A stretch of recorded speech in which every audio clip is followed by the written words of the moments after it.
All India Muslim personal law board के तेलंगाना के जितने मेंबर्स और जो तेलंगाना में जितने मुस्लिम रिलीजियस ऑर्गेनाइजेशंस के हेड हैं उस पर मुश्तमिल एक डेलीगेशन मौलाना खालिद सैफुल्लाह रहमानी साहब जो all India Muslim personal law board के प्रेसिडेंट हैं उनकी लीडरशिप में, उनकी क़यादत में तेलंगाना के मुख्यमंत्री वज़ीर आला से हमारी मुलाकात हुई, जिसमें हम तमाम ने जनाब के चंद्रशेखर राव साहब से इस बात का मुतालबा किया, इस बात की गुजारिश की कि बीजेपी हुकूमत की तरफ से, नरेंद्र मोदी की सरकार की तरफ से जो यूसीसी लाने की बात की जा रही है, हमने तेलंगाना के मुख्यमंत्री और वज़ीर आला से ये कहा कि आप उसका अपोज करिए, उसकी मुखालिफत करिए।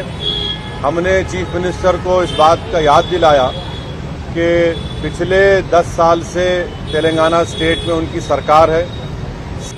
हमने चीफ मिनिस्टर को और बीआरएस के प्रेसिडेंट को ये भी बात याद दिलाई है कि पूरे मुल्क में अगर किसी असेंबली में CAA NPR NRC के खिलाफ एक रेजोल्यूशन पास हुआ था, वो तेलंगाना के असेंबली में सबसे पहले हुआ था।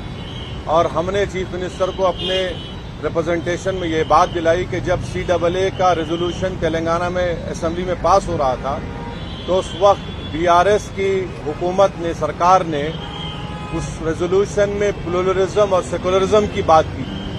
तो हमने चीफ मिनिस्टर को ये बावर किया, ये इम्प्रेस किया कि यूसीसी हमारे देश के प्लुरलिज्म के लिए एक अच्छी बात नहीं है, सेकुलरिज्म के लिए अच्छी बात नहीं है।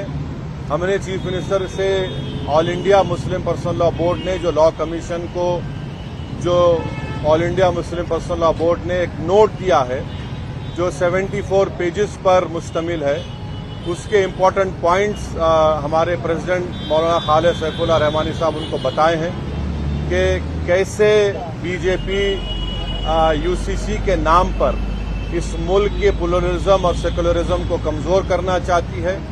हमने बीआरएस के प्रेसिडेंट, वो तेलंगाना के चीफ मिनिस्टर को भी बताया कि सिर्फ ये मुस्लिम माइनॉरिटी का मसला नहीं, ये क्रिश्चियंस का भी मसला है।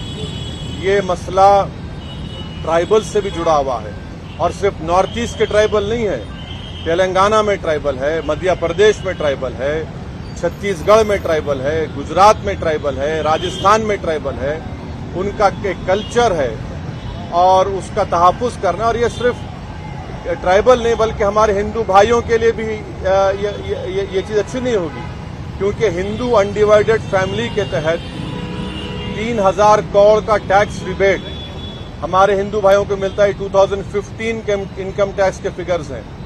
और अगर यूसीसी आएगा तो Hindu succession act, Hindu marriage act, ये तमाम चीज़ें ख़त्म हो जाएंगी।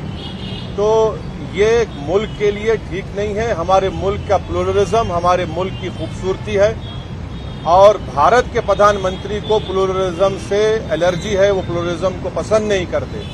हमने चीफ मिनिस्टर को के चंद्रशेखर राव को बताया कि भारत के प्रधानमंत्री बोलते कि एक घर में 2 कानून कैसे होगा। तो आज आप देखिए कि भारत के प्रधानमंत्री ने गलत कहा, मिसगाइड किया पूरे नेशन को। हमारे मुल्क में CRPC हर स्टेट में अलग है। हमारे मुल्क में 2 कानून है। अगर आप देखेंगे तो नागालैंड में CRPC का अभी तक इम्प्लीमेंटेशन नहीं हुआ। हमारे देश में अगर आप कोई बड़े बड़े मल्टीनेशनल कंपनीज है, उनका आर्बिट्रेशन की हमने सहूलत दी कि वो सिंगापुर जाकर आर्बिट्रेशन करा सकते। तो ये बात कहना प्रधानमंत्री का बिल्कुल गलत है। प्रधानमंत्री प्लुरलिज्म को पसंद नहीं करते। तो ट्राइबल का मसला है, सिर्फ नॉर्थ ईस्ट के ट्राइबल का नहीं है।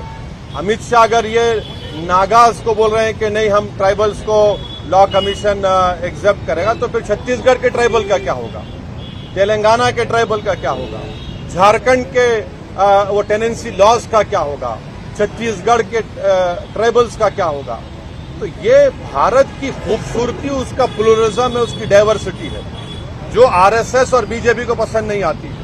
तो इसलिए हम सीएम से बात किए और चीफ मिनिस्टर ने साफ और वाज़े अल्फाज में in clear cut terms chief minister ने कहा कि बीआरएस पार्टी यूसीसी का अपोज करेगी, बल्कि चीफ मिनिस्टर आगे बढ़ के ये बात कहे हैं कि वो लाइक माइंडेड पार्टी से भी बात करेंगे। हमसे भी कहा कि हम भी जाकर लाइक माइंडेड पार्टी से बात करें।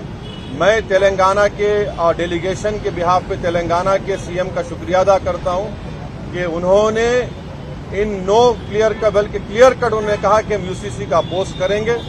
और देश में बहुत ज्यादा दूसरे मसाइल हैं और उन मसाइल पर बीजेपी नाकाम साबित हो रही है, इसीलिए बीजेपी ये सब चीजें देश के सामने ला रही है। तो हम उनका शुक्रिया अदा करते हैं। उनकी पार्टी की तरफ से भी एक प्रॉपर मेरे ख्याल से आप लोगों को स्टेटमेंट भी आएगा। और मैं आपके जरिए से हमारे आंध्र प्रदेश के हमारे दोस्त जो चीफ मिनिस्टर जगन मोहन रेड्डी है, उनसे भी मैं अपील करूंगा कि जगन मोहन रेड्डी के हम आंध्र की पॉलिटिक्स को समझते हैं, मगर हम उनसे अपील कर रहे हैं कि वो उनकी पार्टी यूसीसी का अपोज करे। जो पार्टी जो भारत के डाइवर्सिटी को मानती है, जो भारत एक मोज़ाइक है उसको मानती है, तो उनको यूसीसी को अपोज करना है। और अगर जगन मोहन रेड्डी टाइम देते हैं तो हम भी जाकर जगन मोहन रेड्डी से मुलाकात करेंगे। इस मीटिंग में और भी दूसरे इश्यूज भी उठे, माइनॉरिटी वेलफेयर के ताल्लुक से, ओवरसीज स्कॉलरशिप के ताल्लुक से, वक्फ प्रोटेक्शन के ताल्लुक से, ओल्ड सिटी में मेट्रो के ताल्लुक से, साथ ही साथ माइनॉरिटी फाइनेंस कॉरपोरेशन में जो लोन्स हैं, इंडिविजुअल लोन्स जो देना बंद किए हैं, तो चीफ मिनिस्टर ने कहा कि 4-5 दिन के अंदर वो एक 230 करोड़ रिलीज करेंगे, जिसमें ओवरसीज स्कॉलरशिप जो रुकी हुई है और दूसरे जो स्कीम्स हैं। तो ये एक मोटी मोटी बातचीत हुई है। तो हम ये सेक्रेटेरिएट के मसाजिद को जल्द से जल्द और जो दूसरे रिलीजियस स्ट्रक्चर्स हैं वहां पर प्लेसेस हैं उसको भी खोला जाएगा। और गच्चीबौली में जो इस्लामिक सेंटर है उसका भी काम शुरू होगा। ये बहुत से इश्यूज के ऊपर सीएम ने हमसे कम 1.5-2 घंटे बातचीत हुई है। हम शुक्रगुजार हैं। इस मीटिंग में केटी रामाराव साहब भी थे। चीफ मिनिस्टर ने हमसे कहा कि मैंने इस मीटिंग की इम्पोर्टेंस को समझते हुए उन्होंने राज्यसभा और लोकसभा के अपने फ्लोर लीडर्स को भी बुला लिया और उनसे भी कहा कि वो यूसीसी के ताल्लुक से clear cut stand BRS party का है कि उसको अपोज करते हैं। ये आज की गुफ्तगू का एक मोटा मोटा है। तो मेरे को आप इजाजत दीजिए। नहीं, सुनिए देखिए, असर की नमाज का सुनिए, आज की मीटिंग जो हुई है उसमें क्या हुआ मैं आपको बोल दिया हूं।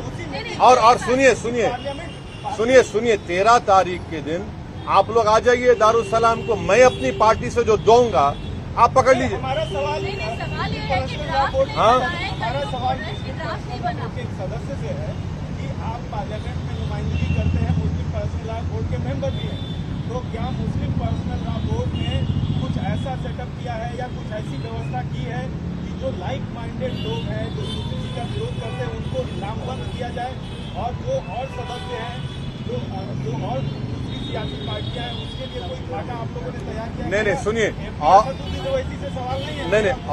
देखिए, सबसे पहली बात तो ये है कि मैं मुस्लिम पर्सनल लॉ बोर्ड का स्पोक्स पर्सन नहीं हूँ। कासिम रसूल इलियास साहब हैं और कमाल फारूकी साहब हैं, मगर मुस्लिम पर्सनल लॉ बोर्ड ने कांग्रेस के प्रेसिडेंट से ही मुलाकात की और ऐसे देश में जितने पार्टीज हैं उनसे मुलाकात करेंगे। मगर बेहतर ये होगा कि आप पर्सनल लॉ बोर्ड के स्पोक्स पर्सन से पूछिए। आज की मीटिंग में मुस्लिम पर्सनल लॉ बोर्ड के प्रेसिडेंट खुद मौलाना खालिद सैफुल्लाह रहमानी साहब की डेलीगेशन लीडरशिप में गए और ये बातचीत हुई। क्या पार्लियामेंट में अपोज करने के लिए तो आप जगन मोहन रेड्डी साहब से, केसीआर साहब से रिक्वेस्ट कर रहे हैं, तो आप रेजोल्यूशन लाएंगे क्या पार्लियामेंट में? नहीं, अभी देखिए ये क्या हो गया, क्या करना है ये वक्त बताएगा। अभी जो बातचीत हुई है वो मैं आपसे शेयर कर रहा हूँ।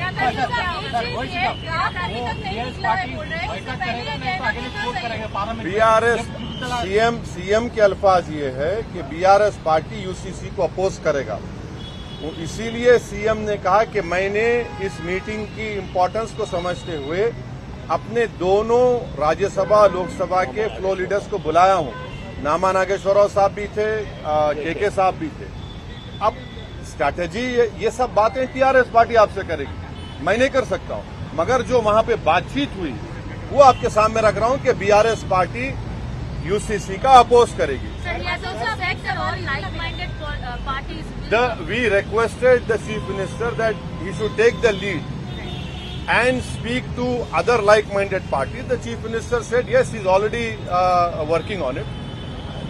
But our meeting was to request the BRS president, to request the Telangana chief minister that his party should oppose the UCC if it is brought. If it is brought, we don't know. We don't know what BJP Modi will do, because in Madhya Pradesh the tribals are up in arms. In Chhattisgarh the tribals are angry. It is not only northeast tribals. It is everywhere wherever tribals are there, because they have their own customs. The Christian community of all denominations is opposing. The Sikhs of Shiromani Gurdwara Prabandhak Committee, they are also opposing. There is no consensus on it apart from BJP's insisting on this. Thank you.